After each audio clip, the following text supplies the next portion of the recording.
thuaj të ngjatjeta. Mundësisë për t'investuar në një jetë të sigurt. Qëndresa e re. Pjesë e Bau Holding. Mirëmbrëma të nderuar zonja dhe zotrin, po nisim edicionin e lajmeve të orës 19:30 në këtë të shtunë 22 marsit dhe do njohim ngjarjet kryesore që kanë shënuar këtë ditë. Ashtu siç ishte planifikuar, Hashim Thaçi priti sot në selinë e Uleksit familjarët e tij, gruan dhe vëllëzrit. Takimet me ta nuk zgjatën shumë dhe pas përfundimit të tyre, ai mori rrugën sërish drejt Hagës, duke përmbyllur vizitën humanitare që ju lejua me vonesë pas vdekjes babait. Gjatë kohës ai qëndronte brenda zyreve të misionit ndërkombëtar dhe kur doli nga aty, jashtu protestua duke u kërkuar liri për të dhe krerët e ushtrisë çlirimtare të Kosovës. Ngushëllime që nuk ja thanë buroj, ja përcollën sy më sy të shtunën. Sa zbardhi dita, Gane, Blerem e Nazmi Thaçi u pan para selisë e Uleksit në Prishtinë. Brenda priste vëllai i tyre, Hashim Thaçi, i cili nga Haga kishte ardhur në Kosovë 4 ditë pas varrimit të babait të tij, Haxhi Thaçit. Për ish presidentin, kjo do të shënonte herën e parë që pas 4 nëntorit të 2020-s që do e kalonte një natë në Atdhe. Biseda mes vëllezërve nuk do të zgjaste më shumë se 1 orë, aq sa e lejonin rregullat. E kur nga aty dolen, as për të folur s'patën leje.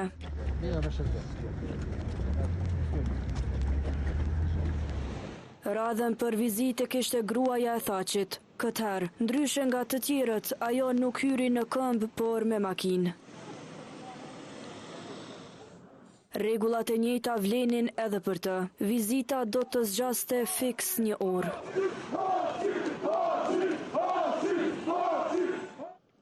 Nga jashtë po presnin nipat e mbesat e Thaçit që brenda su lejuan. E atyre ju bashkangjetën të ri e të reja për të protestuar, siç tha në mënyrë paqësore kundër gjykatës speciale. Saktësisht 21 orë pas hyrjes në Euleks, Hashim Thaçi u largua. Forcat të shumta sigurie e shoqëruan rrugëve, bashkë me to, thirrje e brohoritma pa pushuar për të.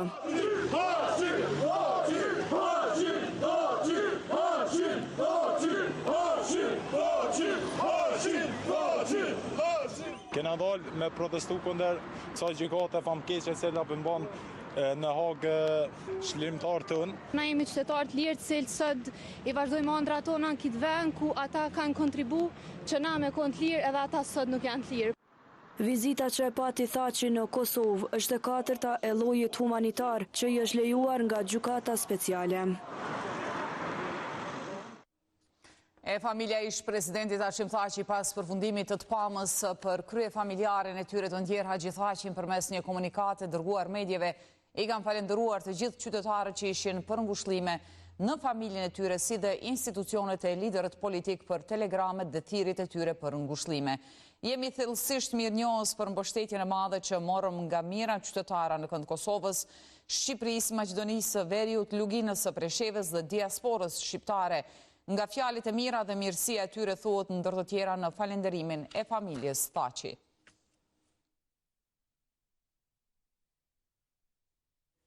Kjo vizitë e ish presidentit Hashim Thaçi në Kosovë pas vdekjes së babait të tij Haxhi Thaçit ka marrë vëmendjen edhe të medjave të huaja atyre britanike e amerikane. Prestigjozja The Independent ka raportuar për kthimin e Thaçit në Kosovë, duke shkruar për vizitën tek varri i babait në Buroj të Skënderajt. Ish presidenti i Kosovës Hashim Thaçi viziton varrin e babait pasi gjykata e Hagës nuk e lejoi atë të marrë pjesë në varrim, shkruan The Independent, transmeton Gazeta Express. Për këtë ka raportuar edhe mediumi amerikan The Washington Times, duke shkruar gjithashtu se Thaçi nuk është lejuar nga Haga që të marrë pjesë në varrimin e babait të tij të martën.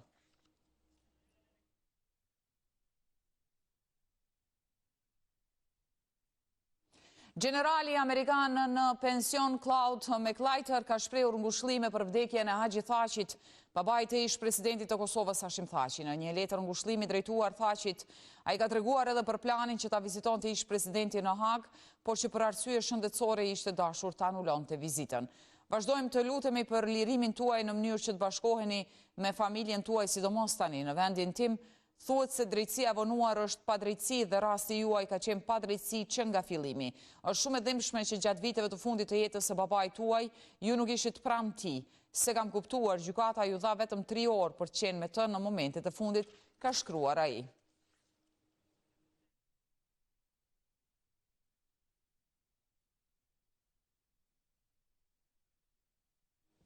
E një ish diplomat ndërkombëtar i Shteteve të Bashkuara në një intervistë është shfaqur mjaft kritik ndaj kryeministrit në detyrë Albin Kurti.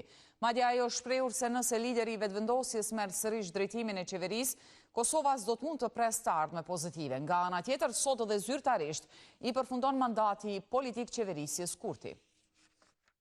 E hëna e 17 marsit shënoi vizitën e parë të emisarit të ri për dialogun Kosovë-Serbi. Peter Sorensen takoi liderët shtetëror, presidenten Vjosa Osmani dhe kryeministrin Albin Kurti. Por emisarin e ri për dialogun Kosovë-Serbi të pasuksesshëm me rezultate po e sheh ish drejtori i Zyrës për Evropën Qendrore dhe Jugore në Departamentin e Shtetit, Jonathan Moore, nëse sipas tij Albin Kurti do të jetë kryeministër sërish. Ishte i pasuksesshëm jo vetëm për Kosovën, por edhe për marrëdhëniet me SBA-n. Në të, i dërguari i BE-s për dialog, Peter Sorensen, do të ketë shumë të vështirë të arrijë përparim në dialog. Edhe ish ambasadori amerikan Jeff Howenier, i cili ishte briliant, nuk mund të bënte asgjë pozitive me Kurtin, i cili refuzoi gjithçka. Moore madje shprehet se me Kurtin vështirë për të pasur marrëdhënie të mira do ta kenë edhe administrata amerikane. Kur bëhet fjalë për marrëdhëniet mes Kosovës dhe SBA-s, kjo tregon se askush në qeverinë amerikane nuk mund të parashikojë një të ardhme të suksesshme për Kosovën me Kurtin. Ish diplomati amerikan beson se do të ishte më e dobishme që opozita në Kosovë të formojë qeverinë e ri. Do të ishte e dobishme të formuaj një qeveri me listën serbska dhe të kishte një kryeministër të ri. Shpresoj që opozita, nëse dëshiron përparjen për qytetarët e saj, natyrisht edhe në veri, do të formojë një koalicion dhe do të ndjek një politikë më të mirë ndaj Evropës dhe Amerikës. Moore ndër të tjera deklaroi se nëse qytetarët e Kosovës e duan Albin Kurtin si kryeministër, do të përjashtojnë një të ardhme pozitive për vendin. Kurse një lider politik i një shteti mik ish presidenti i Kroacisë Stipe Mesić në një bisedë të shkurtër për gazetën Ekspres ka thënë se marrëveshja në mes të Kosovës, Shqipërisë dhe Kroacisë në fushën e mbrojtjes është një marrëveshje e mirë derisa ka shtuar se presidenti i Serbisë Aleksandar Vučić s'kapse shqetësohet me që marrëveshja në mes të këtyre 3 shteteve është për mbrojtje. Marrëveshja e mbrojtjes së Kosovës, Shqipërisë dhe Kroacisë është e mirë, me mundësinë që edhe vendet të tjera të bashkohen, ka përfunduar ish presidenti kroat Stipe Mesić. E tashmë 4 pikat e kësaj marrëveshje mes 3 shteteve po dihen në vendin tonë, po nënvizohet rëndësia e saj, sidomos duke potencuar çësia problematike që ka Serbia në raport me Kosovën, por edhe rajonin. Ditë më parë, Shqipëria, Kosova dhe Kroacia kanë nënshkruar një marrëveshje trilaterale në fushën e mbrojtjes. Kjo ngjarje u bë në Shqipëri nga 3 ministrat e mbrojtjes Piero Vengo, Ejop Maqedonci e Ivan Anušić. Përmes saj, këto 3 shtete po synojnë promovimin e bashkëpunimit në ngritjen e kapaciteteve të mbrojtjes dhe industrisë së mbrojtjes. Sipas njohësve të sigurisë, kjo marrëveshje është një hap i rëndësishëm në stabilitetin rajonal. Kjo marrëveshje është në favor të pasjes të sigurisë në rajon, sepse dihet që Serbia është një vend i cila ka shkaktuar luftat në Jugosllavi. Ai thekson se bashkëpunimi mes këtyre vendeve nuk është vetëm simbolik. Ky bashkëpunim edhe kjo marrëveshje të cilën e kanë bë këto 3 vende është jashtëzakonisht e rëndësishme sepse bazohet në zhvillimin e mbrojtjes dhe të industrisë ushtarake dhe marrëveshje e cila synon që ti kundërpërgjigjet luftës hibride ndaj Serbisë. Edhe eksperti tjetër i sigurisë Nureddin Ibishi e sheh si pozitive arritjen e kësaj marrëveshjeje. Edhe mendoj që është një memorandum i bashkëpunimit i natyrshëm, kuptimin e asaj për shkak të rreziqeve të kërcënimeve, jo vetëm në Ballkan, po përtej. Ai komentoi edhe reagimin e Serbisë pas marrjes së lajmit. Presidenti i vendit fqin Vučić shkoi në një takim me pra sekretarin përgjithshëm të Aleancës NATO-s zotin Rute edhe filloj të janë kohët në kuptimin e marrëveshjes, kinë se u thy marrëveshja e vitin 96 për kontrolën rajonale të armatimit. Vërtet këtë kontrol, vërtet këtë mos marrëveshje ka thy i pari Vučići. Kjo marrëveshje do të jetë shtrirë në 4 pika: promovimi i bashkëpunimit në ngritjen e kapaciteteve të mbrojtjes dhe industrisë së mbrojtjes, rritja e ndërveprueshmërisë përmes edukimit, trajnimit dhe ushtrimeve, kundërveprimi ndaj kërcënimeve hibride dhe forcimi qëndrueshëm strategjik. E po ashtu ofrimi mbështetjes së plotë për integrim euro-atlantik dhe atë të mbrojtjes rajonale. Kurse tash e një kohë, Kosovës po i kanoset një rrezik i brendshëm që po vjen nga zjarret që kanë përfshirë male të shumta në vend. Kjo gjë e gjeti edhe fshatin Marec, ku përpasoi djegja e malit dhe shtyllave elektrike la fshatin e Prishtinës 4 ditë në terr. Dhe ku ka orë të zjarri, pe anina të këtu, kena dole, kena gju, çka kena mund dhe kështu me këta kushit. Flakët që përfshin malet e Marecit u mundua që t'i shuaj vetë. Shemsi Boroci, i cili ka një shtëpi të vogël këto, tregoi se tash e 4 ditë nuk është as pak i qetë. Kjo pasi zjarri nuk është shuar ende.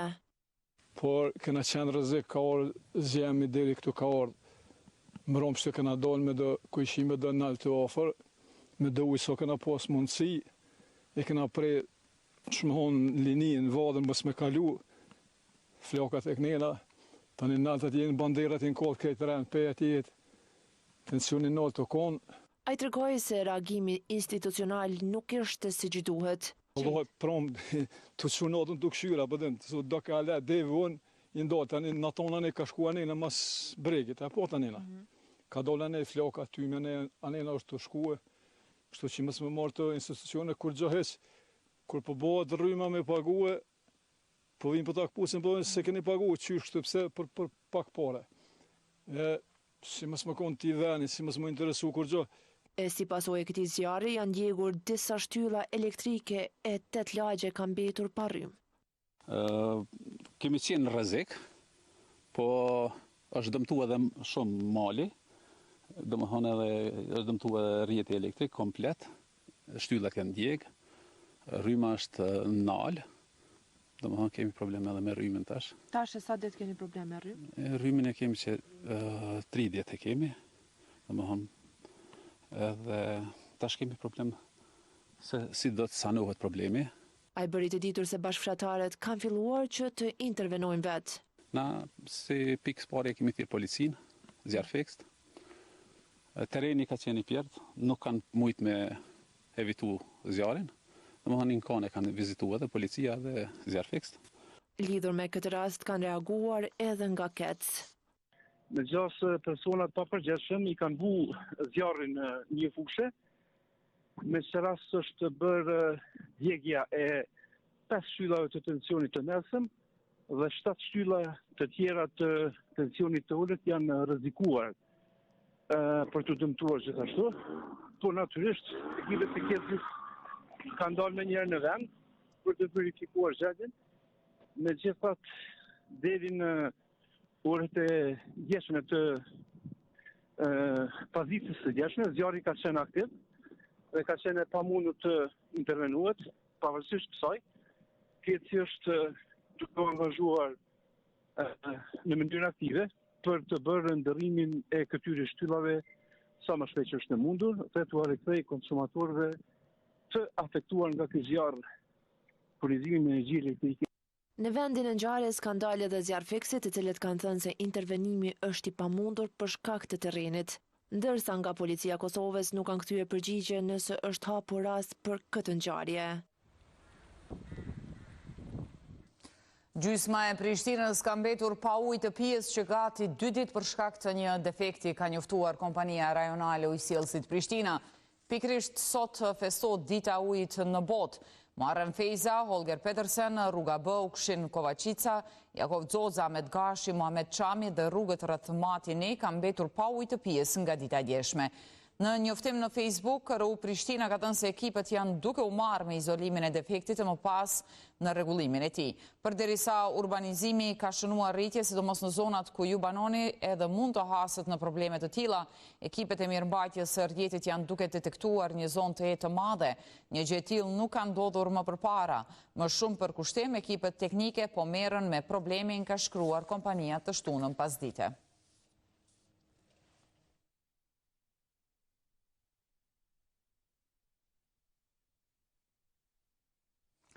Zjarret dhe mungesa e ujit nuk janë problemet e vetme të Prishtinës. Këto muaj kryeqyteti është në hall edhe me çështjen e mbeturinave. Ndërmarrja që merret me menaxhimin e tyre pastrimi i ka mbi 1 milion euro borxhe kompanisë për menaxhimin e deponive në Kosovë. Kështu ka njoftuar kryeshefi i këtij institucioni Dardan Velia. Fatkeqësisht është ndërmarrja e grumbullimit mbeturinave të rajonit Prishtinës pastrimi. Kjo ndërmarrje na i ka mbi 1.225.000 euro, 1.225.000 euro është një borxh që vazhdon për një kohë gjatë për kësaj ndërmarrje, kohëve të fundit është rritur, sidomos duke filluar nga tetori e këtej. Me mbeturinat për kohë të gjatë pati të lashë dhe komuna Ferizajt, kurse një fshat i kësaj komune, Nikadini, po përballet me gjendje të rëndë sa i përket ujrave të zeza. Ky problem që daton tash një vit. Brenda ditëve po pritet të sanohet. Ndërkohë banorët thonë se kjo problematik po u pengon edhe në veprimtarinë e tyre bujqësore. Ujrat e zeza u shndrua në problemin që zgjeti zgjidhje për më shumë se një vit. Në fshatin Nikadin të Ferizajt, ndotja e ambientit nga kanalizimi i shpërthyer shkaktoi jo pak vështirësi tek banorët. Ndonse para kamerës së të shtatë, banorët e Nikadinit nuk i shprehen shqetësimet e tyre, megjithatë pra pasaj i thanë ekipit se ka vite që përballen me problemin e njëjtë dhe se ky problem u ka vështirësuar jetën atyre në përditshmëri. E për këto ankesa, pas gjithë kësaj periudhe, komuna identifikoi problemin. Këta njoftuan përmes një përgjigje me shkrim se ka ndërmarrë hapat konkret për zgjidhjen e tij. Dje është përfunduar kanalizimi fekal, ndërsa sot ka filluar puna në ndërtimin e kanalizimit atmosferik, bazuar në dinamikën e punimeve, pritet që ky proces të përfundojë brenda 10 ditëve të ardhshme. Jo vetëm në Ferizaj, por gjendja me ujrat e zeza është alarmante në gjithë Kosovën. Kanalizimet në Kosovë janë vetëm 25% që trajtohen, ndërka 75% e sasisë tjetër të kanalizimeve na vjen në lumenjtë tonë. Kjo ndoshta i shkon njëna prej bazave ku na ish dasht me fillu edhe me marrë në konsiderat aspektin e kanalizimit, sepse është shumë, me thonë me fjalë të tjera, është shumë sfiduse që brenda një familje e kemi një situatë të tillë që 25% e çati uji që shfrytëzon ajo familje trajtohet edhe mundet muri përdorur, ndërka 75% përveç që ndotet nuk trajtohet. Pikërisht për probleme të llojit të tillë, Ministria e Mjedisit që udhëhiqet nga Liburn Aliu po e largon fajin nga vetja e po e bart tek komunat. Planifikimi bëhet nga komunat përkatëse sipas planit komunal, me që rast komunat duhet të aplikojnë në Ministrinë e Mjedisit, qoftë edhe me projekt nëse e kanë të mbështetur nga ndonjë donacion, dhe pastaj Ministria e Mjedisit. Më tutje i ndjek procedurat e pajisjes me leje, apo nëse kërkesa e atyre bëhet që të futen e prioritet në listat e aplikimeve për projekte mbështetëse ndërkombëtare, të cilat mbështeten financiarisht nga donatorët, si për shembull Banka Botërore, IPA e tjerë. Ministria njoftoi se në disa raste të ndërtimit të impianteve në Kosovë, komunat përveç se kanë fituar donacion, janë mbështetur nga ky institucion edhe me bashkëfinancim. E lajmi mirë po konsiderohet rritja e sinjalizimeve për korrupsion. Drejtori i Agjencisë për parandalimin e korrupsionit Yll Belushka i ka thënë se vetëm në 2 muajt e parë të vitit janë raportuar mbi 15 raste, ai theksoi se shumica e rasteve janë përfunduar me sukses dhe se ka një rritje të besimit të zyrtarëve publik ndaj institucionit të sinjalizimit. Mbi 15 sinjalizime për korrupsion u raportuan vetëm në 2 muajt e parë të 2025-s. Kjo shifër është më e lartë krahasuar me ato të viteve paraprake. Këto pretendime të zyrtarëve publik për parregullsinë e vendin ku punojnë u adresuan në Agjencinë për parandalimin e korrupsionit. E për drejtorin e këtij institucioni Yll Belushka ky është një lajm i mirë. Po, kemi rritje të vazhdueshme të numrit të sinjalizuesve, vetëm muajt e parë të këtij viti kemi mbi 15 raste që janë raportuar në agjenci dhe shumica dërguese e tyre janë përfunduar, përderisa vitet paraprake ka ndodhur që gjithë vitin të jenë më pak se 15. Buleshka i bëri të ditur se rritja e sinjalizimeve tregon për guxim të zyrtarëve për të raportuar shkeljet. Kjo nuk do të thotë ndoshta që janë rritur shkeljet, po ka rritje të guximit të këtyre zyrtarëve për të raportuar çfarë lloj shkeljes që mund të identifikojnë. Ai po ashtu potencoi se shumica rasteve janë përfunduar me sukses. Ne kemi kontribuar në rritje të besimit sepse kemi informuar raportuesin çdo herë. Raportuesi ka qenë informuar se cili është rezultati i atij raportimi. Drejtori i Agjencisë për Parandalimin e Korrupsionit bëri të ditur se këto raportime kanë ndihmuar në trajtimin e rasteve dhe në përmirësimin e transparencës. Dërgash një operacion policor në orët e hershme të mëngjesit dje në Gjakov përfundoi me 10 arrestuar për organizim të skemave piramidale apo bigjozit të palitshëm. Gjatë këtij operacioni njësitet policore kanë gjetur dhe sekuestruar në cilësinë e provave materiale 3 aparate të lojrave të fatit, rreth 6.000 euro dhe disa qindra të tjera në valuta të ndryshme të vendeve të tjera. Qipa të pokerit dhe letra bigjozi si dhe një pistolet me një karikator. Si rezultati këtij aksioni janë arrestuar 10 persona të dyshuar me shkuj të moshës madhore, të cilët pas intervistimit në pranit të avokatëve mbrojtës me vendim të prokurorit të shtetit janë dërguar në mbajtje për 48 orë. Përderisa rasti po hetohet në drejtim të veprave penale, organizimi skemave piramidale apo bigjozit të palitshëm, mbajtje në pronësi, kontroll ose posedimi pa autorizuar i armës, ka njoftuar policia.